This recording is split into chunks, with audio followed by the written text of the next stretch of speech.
And yes, while I'm doing the N54 installation, before I do the part 2 of the actual painting, rest assured part 2 will be coming out. I'm waiting on a part to come in that I had purchased that's going to help me do the painting a lot easier, a lot more efficiently, and it's going to be something pretty cool actually. I'm looking forward to showing it to you, but it will be coming out after the install of the N54 engine, which you'll see now. These are Wolf Fabrication E30 N54 Mount Bracket set. Let's install this. Let's get the engine in the car.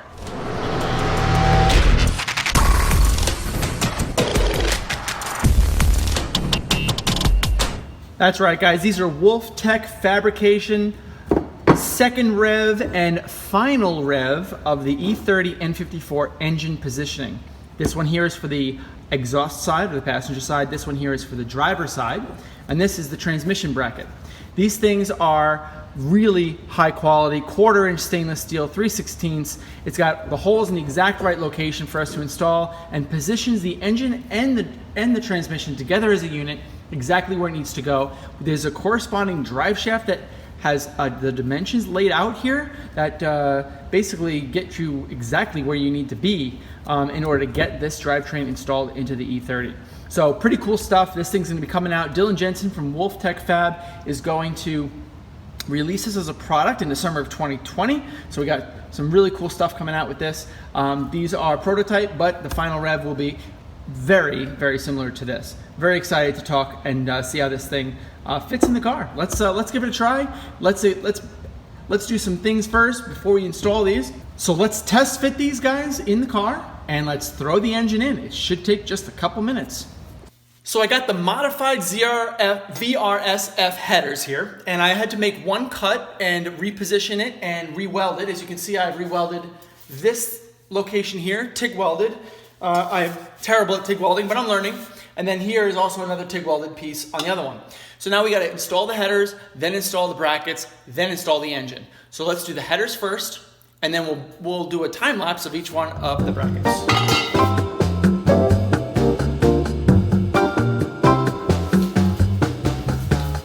A little note about the 4 oxygen sensors that go with this car, or any N54 for that matter. You have gray, you have black sheathings, and then you have short and you have long. Your short ones are post-cat. Your long ones are pre-cat. Your gray is cylinders 4 through 6. Your black is cylinder 1 through 3.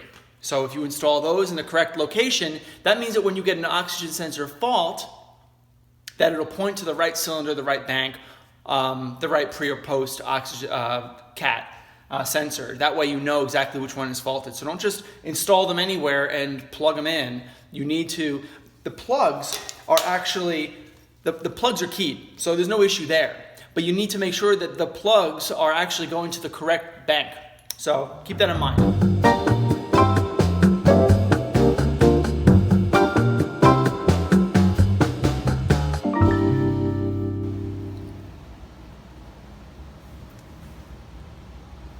Looks good, no interferences. I got access for the top. Bottom mount is gonna look just like that. Really close to the exhaust, but it is not on it. Looks really good. Access right here. There we go, look at that guy, huh? Perfect, I love it. Let's work on the passenger side.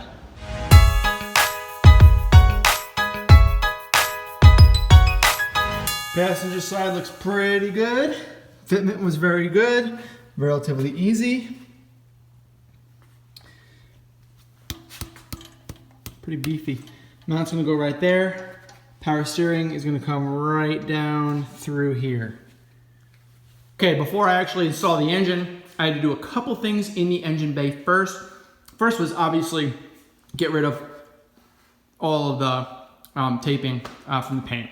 Paint turned out pretty good. I'm very happy with the way the clear coat work. The Pore 15 subframe is in good condition. The E36 M3 steering rack is in good position too, with its power steering lines right there.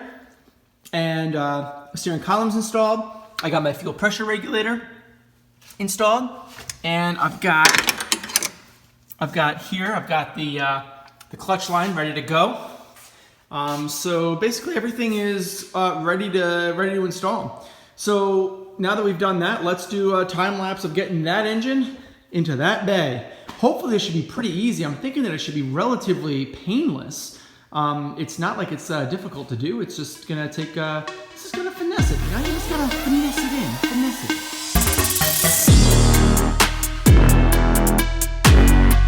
I almost forgot the sound deadening material.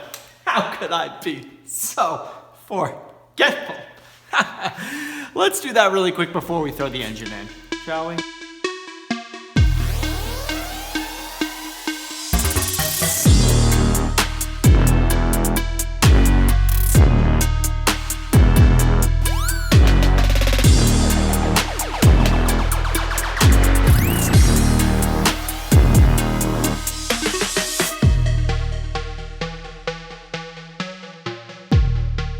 Alright, so I ran into a little snag. I ended up having to remove the steering rack, which is really easy to reinstall with the 2 bolts. No big deal there, including the steering column, no big deal. The problem is that the oil pan is just right up against the outer edge of the subframe, and everything else is basically pushed over as far as it can go. So I think it's just a minute amount of movement that I need to wiggle the bottom side of the transmission and level off the drivetrain, and it should just pop right in there. But everything is really, really tight, which is going to make maintenance more difficult because you can't just remove the engine very easily. But everything is tight because I pushed this engine as far back as I could to get the center of gravity as close to the middle of the car, so it has a much better feeling in terms of a driving experience than before. So, you know, I'm really trying to try to find that middle ground here between engine position and then ease of maintenance, because those two are very, very closely related. So I think I'm just going to continue to work this and see if I can just get it to pop in, and then once I do that, then the rest should be pretty easy. So I want to keep on trying.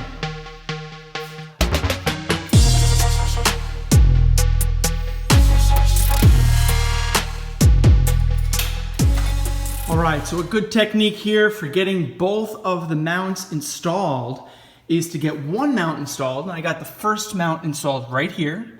It's actually just a through bolt design, which is really nice and convenient because you don't need to overcome any type of stud that's built into the polyurethane.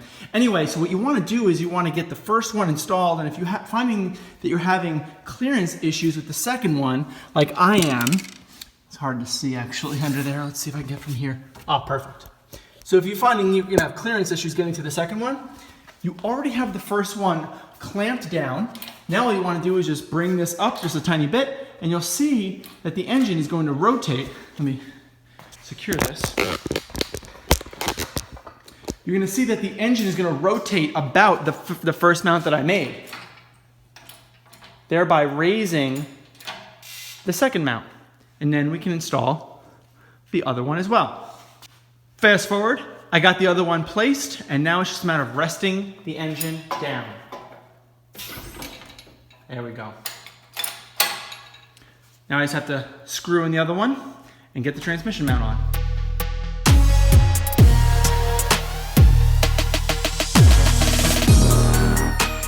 Okay, so when you install the transmission bracket, the best and simplest way to do it is to just take the bracket itself.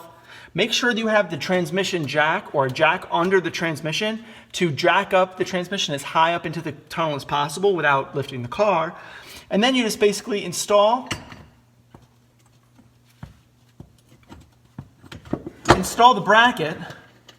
Just put a couple threads on and don't put too much pressure on them, right? There you go.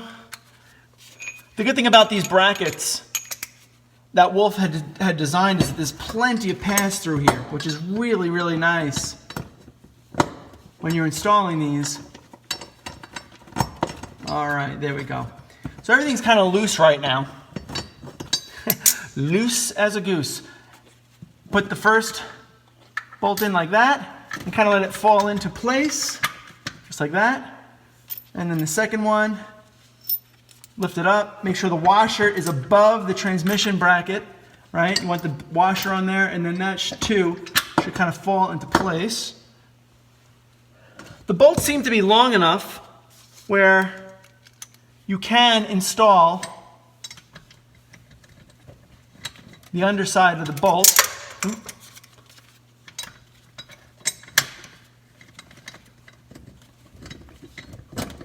we go. Let's get the other one.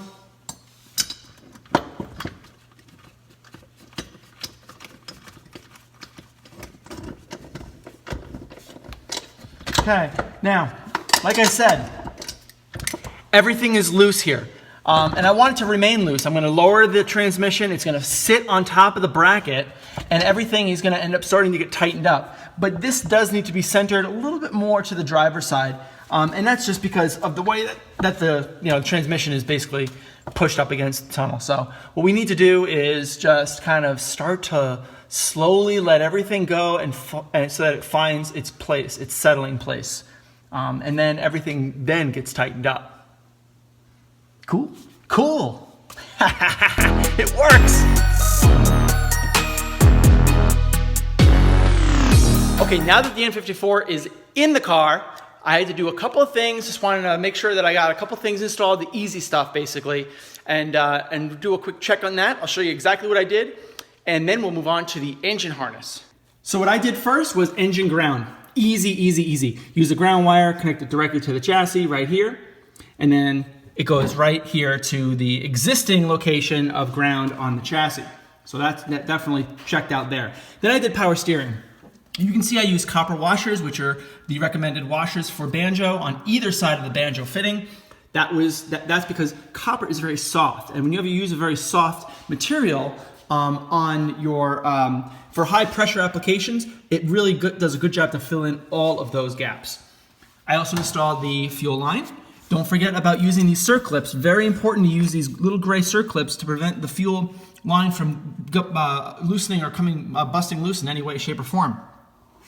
Steering columns installed, fuel pressure regulator is installed to the fuel pressure regulator output, and of course the two lines going to the fuel pressure regulator, the high pressure side, and of course the return are also installed. And I also have the clutch line installed all the way down there. It comes down and you can't really see it too well. Got to focus a little bit better, but it focuses all the way to where the clutch slave cylinder installs over there. So that too is installed. Last thing I need to do is install and lay out the harness. So there's the harness, let's lay it out, let's label everything, and talk about all these connectors and where they go and what they do.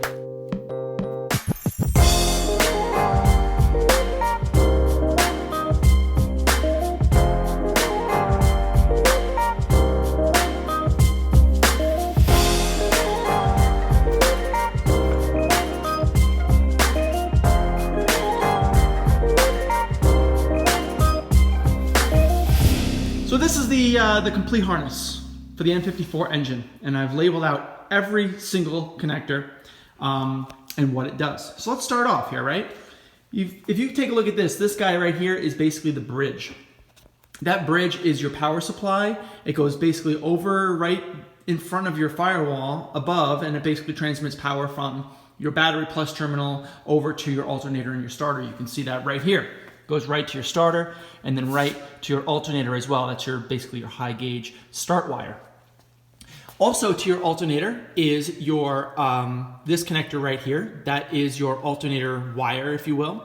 And then this guy here is your air conditioning compressor wire. That goes to your air conditioner. This one here is your reverse switch.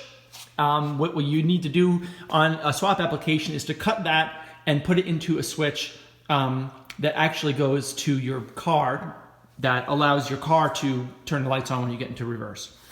We'll go through that in a separate video.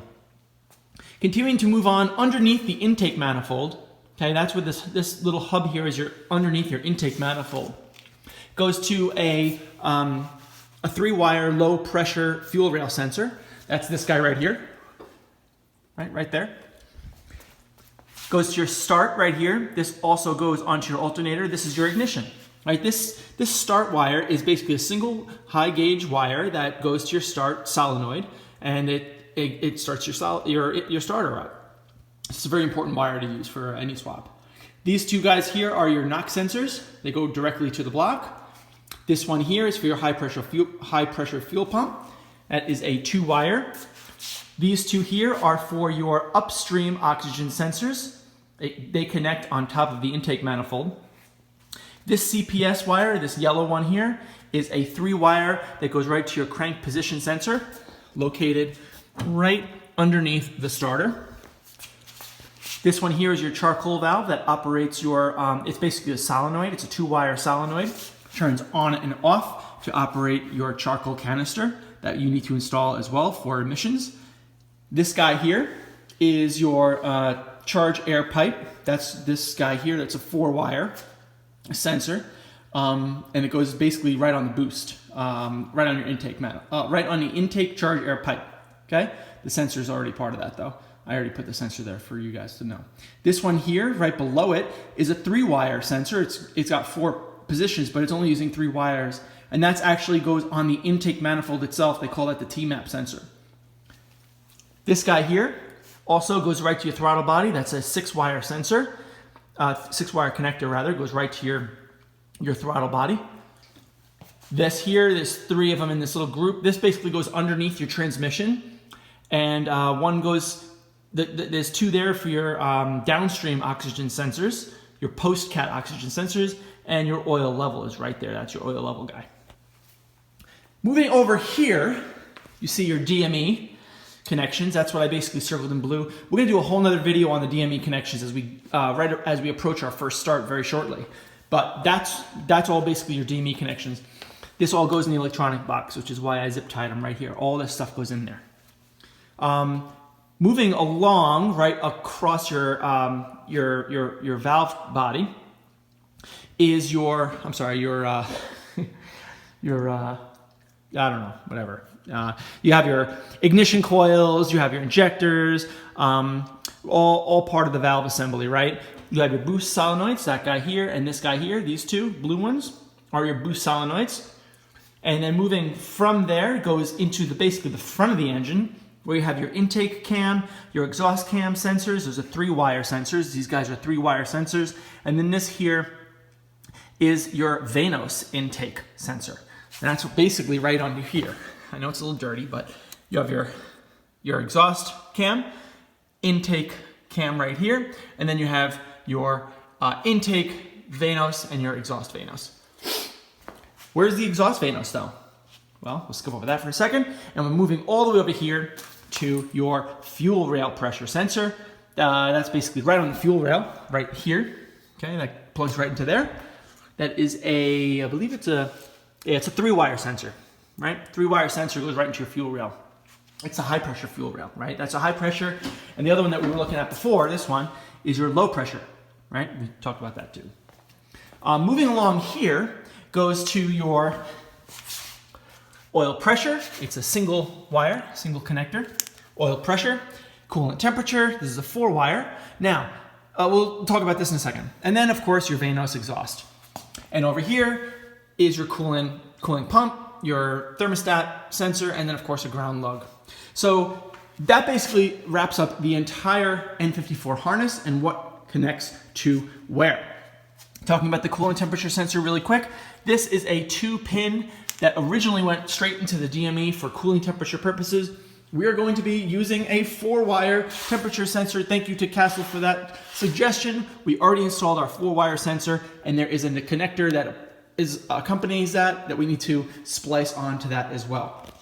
Having said all that, let's install the harness.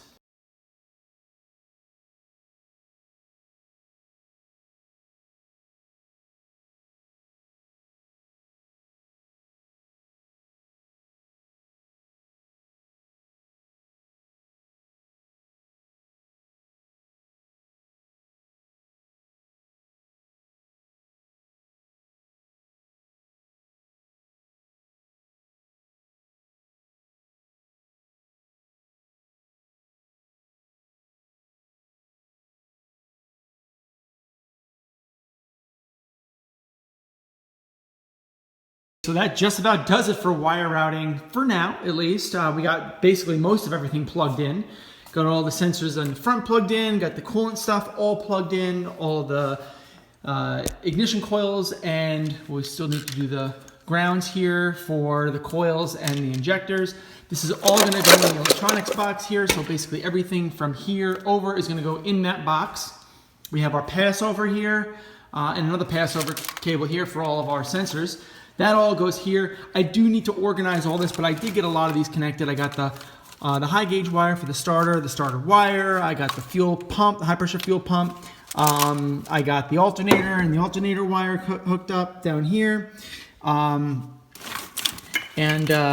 Crank position sensors installed down there. What else? NOx sensors are installed and hooked up. Low pressure fuel rail right there. That's done. So, oil pressure sensor. We have to modify this guy as well for the water temperature. And then, of course, this guy is our lone wire that I had to cut off. This is again for the reverse switch. We are not using it for this harness. Actually, what we're going to be doing is just going to be using this the switch. Yeah, so the connector. Connector is going to go into the transmission, and we're just going to do the 2 wires into right down there into the center console, so that whenever you shift into reverse, the lights go on as it should, so you can pass inspection.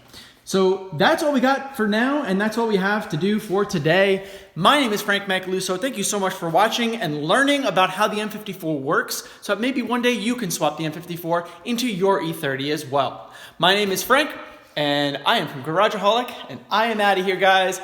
I will talk to you soon. Later.